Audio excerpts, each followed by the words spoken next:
Génesis, ayer y hoy, aprendiendo del pasado. Génesis, ayer y hoy. Hola, buenos días para todos. Si tomáramos etimológicamente lo que significa la palabra lealtad, sería en realidad un contrasentido, porque lealtad es en realidad la cualidad de ser respetuoso de la ley. Y si uno se traslada a través de la historia a los sucesos de 1945, se da cuenta que la ley que imperaba en ese momento era la ley de un proceso militar que había ejercido en el 30 el primer golpe de Estado y en el 43 el segundo golpe de Estado. Pero un grupo de coroneles quiso transformar este golpe de Estado en una revolución. Y allí empezaron los cortocircuitos entre la cúpula militar y ese grupo de coroneles jóvenes. Se destacaban Perón y Mercante en ese grupo y así fueron construyendo dentro del ejército un lugar, un espacio donde hablaban que no podían ser más tropas de ocupación al servicio de la oligarquía, sino que había que atender las necesidades de un pueblo sufriente. Estaban haciendo, sin que ellos supieran, el peronismo. Estaban haciendo, sin que los fundadores tuvieran conciencia de eso, la tercera posición ideológica, distante del capitalismo y del marxismo, tratando de proponer algo diferente, pero que consolidara los derechos de quienes no lo tenían. Y entonces se transforma esto en un episodio notable, se transforma en un hecho revolucionario. Y por lo tanto, cuando uno dice la lealtad del pueblo a su líder, a quien le había dado desde la Secretaría de Trabajo y Previsión los primeros avisos de derecho, lo primero que hizo fue el Estatuto del Peón de Campo y lo segundo el Estatuto Profesional de los Periodistas. Aquel hombre que había empezado a darle algunos derechos e era integrante del ejército, de las Fuerzas Armadas, llamaba poderosamente la atención. Los trabajadores entonces empezaron a mirarlo y cuando él se hizo cargo de la Secretaría de Trabajo y Previsión, primero de una dirección del trabajo, un lugar muy oscuro, él lo transformó en Secretaría de Trabajo y Previsión y dio un tremendo salto por lo que iba a ser la incipiente justicia social en la Argentina. Por primera vez iba a haber alguien que desde el gobierno se iba a ocupar y preocupar por los que menos tenían. Se iba a ocupar y a preocupar por los derechos de los trabajadores. Se iba a ocupar y a preocupar para que las mujeres pudieran ser reconocidas en las tareas que hacían por entonces y después, con el tiempo, el derecho a votar, a elegir y a ser elegidas. Estaban haciendo algo muy distinto, muy diferente a lo que había ocurrido con el golpe del 30, donde después con la concordancia, conservadores y radicales se dividían un rato el poder para entretenerse en lo mismo de siempre. Y entonces, cuando lo detuvieron, a este coronel, empezó a producirse ese fenómeno que se conoce como un pueblo motivado para pedir la libertad de quien estaba detenido, en Martín García, que después cuando lo trasladan al Hospital Militar Central, el pueblo va también a buscarlo allí, y finalmente todo ocurre rápido cuando Farrell dice traigan a Perón, porque alguien le tiene que hablar a esta gente que se está juntando en la plaza y le tiene que decir algo para que se desconcentre. Un grupo de militantes ferroviarios que había salido de Remedio de Escalada había pasado por Radio Sapienza y se habían quedado allí con un cochecito que tenía altavoces y que se usaba para hacer la publicidad. Eso era lo único que había para comunicarse con la gente que estaba llegando a la plaza. Y Colón, que era un radical que dirigía el diario La Época de entonces, se subió a ese camioncito, tomó el micrófono y le dijo, quédense aquí hasta que aparezca Perón. Perón está en el hospital militar. Cuando escucharon eso, muchos se fueron para el hospital militar a buscarlo a Perón y finalmente Farrell lo manda a buscar y le dice, Perón, háblele y dígale que se vayan, que se desconcentren. Estaban haciendo algo fenomenal. el diálogo entre un líder que no sabía que iba a hacerlo y un pueblo que sí sabía que quería que ese hombre que de trabajo y previsión había empezado a darle algunos derechos no estuviera ausente, sino que estuviera presente en sus vidas. Y el 17 de octubre se produce el fenómeno donde, al decir de Raúl Scalabrini Ortiz, era el subsuelo de la patria sublevada. Salían de todas partes, dice en su crónica, y llegaban de los talleres metalúrgicos de la Avellaneda, de los que hacían la industria textil en Villa Martelli, y así va describiendo fenomenalmente lo que era aquel subsuelo de la patria efectivamente sublevado. Y se conoce a través del tiempo con algo que está formado en raíces latinas y que significa cualidad de ser respetuoso de la ley. Eso significa lealtad. Y por lo tanto es un contrasentido que se conmemore la lealtad, porque ese día se rompió la ley de lo que entendían los que gobernaban que era. Y se creó la otra ley. La ley quizá que los griegos soñaron alguna vez. La ley del pueblo, que estaba estableciendo una primera ley. Y esa primera ley pasó a ser justamente la construcción de la devoción de un pueblo agradecido que quería que ese coronel no solo quedara en libertad, sino que hiciera algo más. Estaban haciendo uno de los episodios más fenomenales de todo el continente americano. Un pueblo mansamente salía a las calles para buscar que quedara libre un hombre de las Fuerzas Armadas, un hombre del ejército, un coronel, pero que había entendido la necesidad del trabajador, que había hecho, incluso con su propia madre, explicarle que le tenía que dar más derechos a los peones de la estancia. Y si no, le dijo: mamá, cerrá la estancia si no le podés dar los derechos que ellos merecen. Ese hombre que había nacido en Lobos y que era el segundo de esa familia, se iba a transformar en una llama ardiente de un pueblo que estaba esperanzado que alguna vez alguien iluminara el camino de la justicia. Y la justicia fue amplia, generosa, fue social. Y entonces aparece el pueblo agradecido, los trabajadores, en la calle pidiendo su libertad. Y ahí aparece a respetuosamente meterse el pueblo en la reiteración de una palabra: lealtad. Y la lealtad es nada más ni nada menos, según la definición latina, la cualidad de respetar la ley. Justamente lo que no se hacía porque se estaba cambiando las reglas de juego en un proceso revolucionario popular. Notable esto de que hoy conmemoremos el Día de la Lealtad y que etimológicamente la palabra quede lejos de lo revolucionario que fue aquel episodio. En realidad, esta lealtad para nosotros es sinónimo de amor, confianza y creer y depositar fe en alguien que nunca traicionó a su pueblo, que siempre hizo lo que el pueblo quería que hiciera, salvo en el 55, cuando algunos pedían que resistiera y que repartiera las armas que estaban en la CGT, y Perón dijo: va a morir 1 millón de personas, van a llegar los marines, ¿para qué? Ya hicieron y demostraron lo criminal que son cuando habían bombardeado la Plaza de Mayo, matando a inocentes en nombre de la libertad. Sí, en nombre de la libertad mataron a cualquiera bombardeando la Plaza de Mayo. En nombre de la libertad en el 56 fusilaron.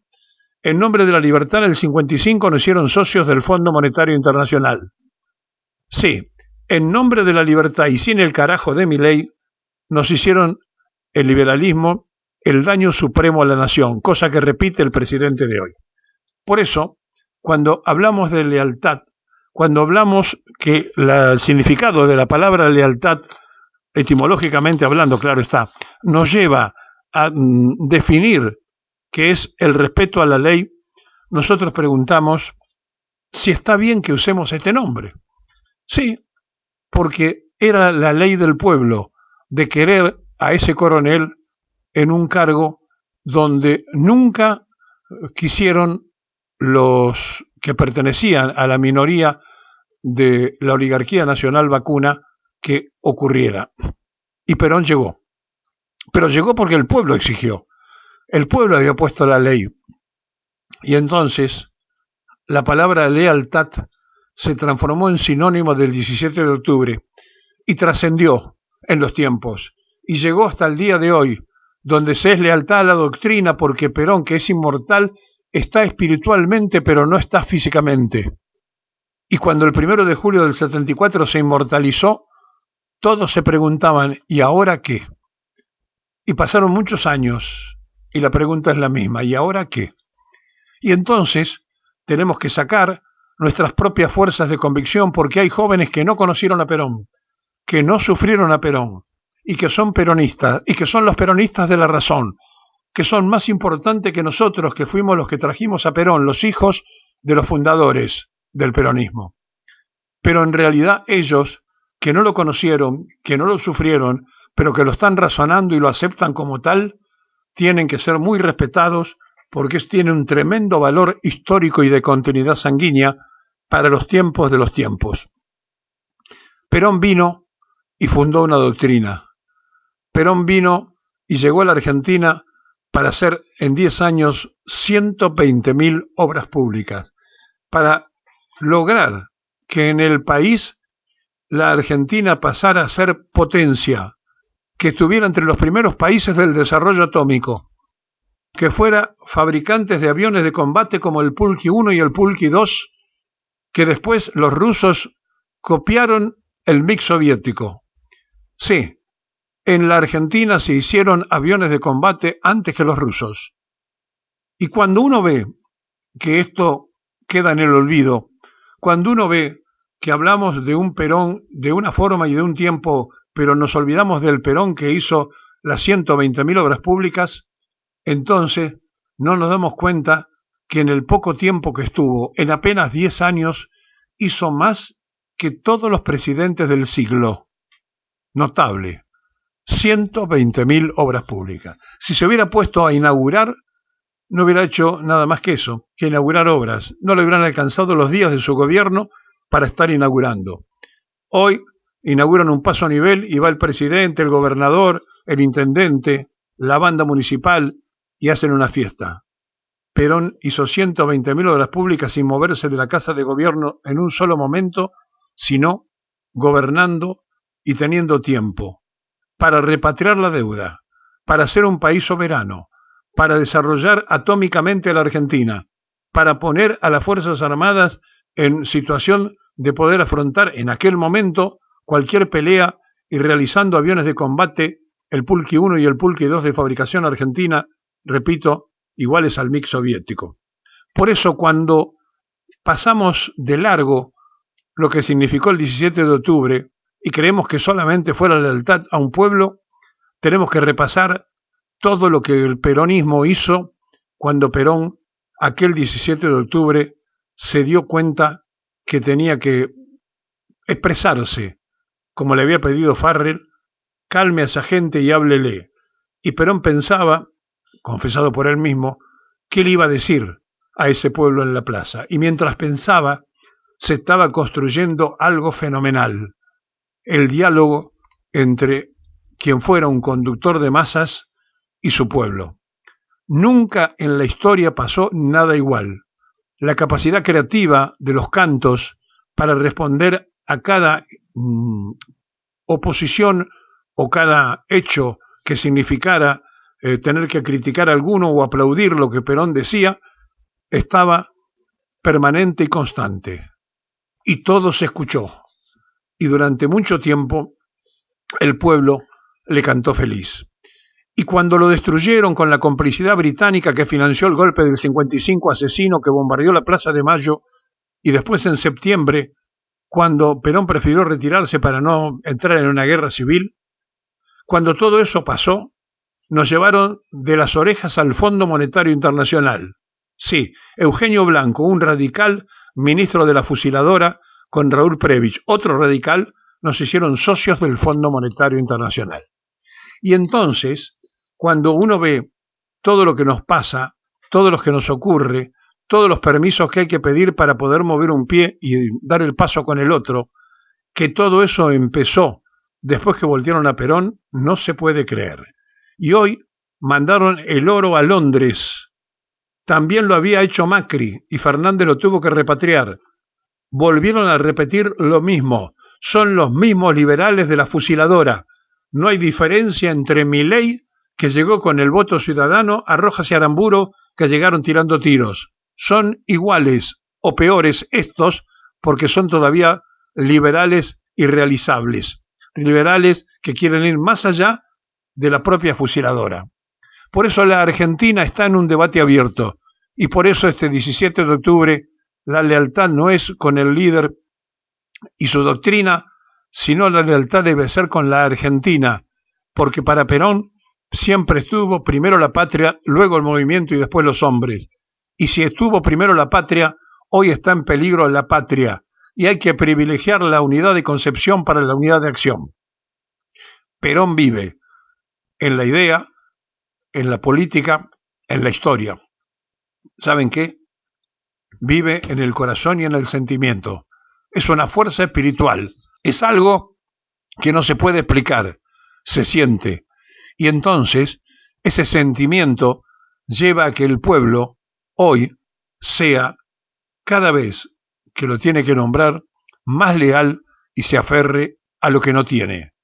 Y entonces suena todavía por allí el Perón, Perón, qué grande sos. Y tienen razón, general. Perón, Perón, qué grande sos.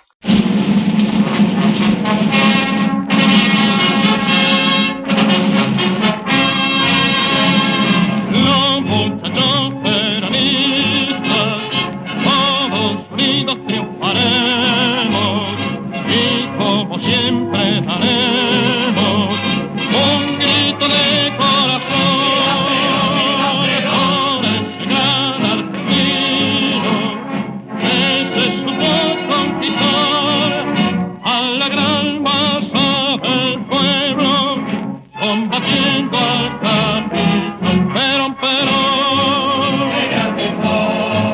y generó Perón, Perón, gran conductor, sos el primer trabajador.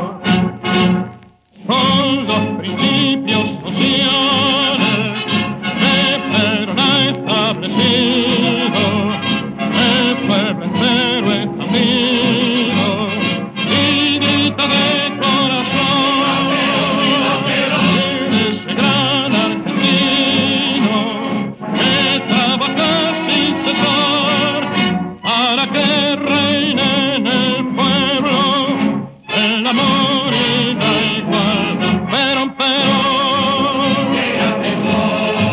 y generó Perón, Perón, gran conductor, sos el primer trabajador. Imitemos el ejemplo de este varón argentino y siguiendo su camino, gritemos de corazón, porque la Argentina grande, aunque San Martín soñó, es la realidad efectiva que debemos